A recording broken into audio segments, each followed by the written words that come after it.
ISIS has created an entire industry out of making fake passports. That's the word from a French government official. He says the terrorists are now making money from blank passports they seized in Iraq and Syria. That's the update on the story that we reported on last month. U.S. officials warned ISIS supporters may have already entered the United States using blank passports or fake documents that ISIS militants printed themselves. With a new ISIS passport industry of sorts apparently now in full swing, it's worth noting again, the European Union's police agency now claims ISIS is looking to go global, planning large-scale attacks in Europe and possibly in the United Kingdom. Again, that's according to UK officials. Europol is also reportedly warning that ISIS has already set up secret training camps across the continent, though Fox News can't confirm that. Having access to fake passports would make getting around Europe much easier.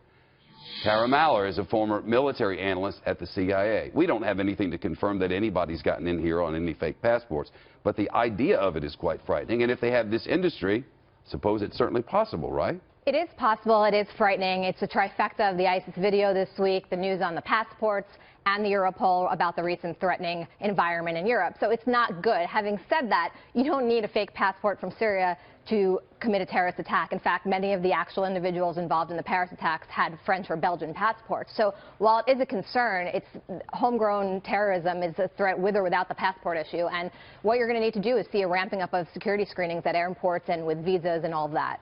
Frankly, a Syrian passport, fake or not fake, is not going to help you a lot getting to the United States. A passport from Syria is a red flag if there ever was one. Also, exactly. I mean, right now, you already saw Congress and you saw passed legislation. Obama signed the legislation in December, and they're reviewing the visa waiver program, which gives more heavy vetting to individuals coming in from places like Syria. So they're already going to be under a higher level of scrutiny, just like, you know, refugees have vetting processes. We can't restrict the flow. We live in an open society of everyone coming in, but we could put better security measures in place, higher screening and vetting, and I think that's what you're going to see happening in response to stories like this. And if you want to walk in out of Canada, you can walk in out of Canada, no matter who or what you are. Exactly, and you shouldn't make restrictions on entire populations of people. You should impose security measures that help get at the problem. So in this case, we know there's a problem with passports in Syria, so individuals with passports from Syria might undergo a higher level of vetting, and their passports, there's technology that can be used to, you know, check against the chip in the passport with the individual, and airports are starting to put in some of these technologies as we speak. This matter of reporting everything that ISIS says,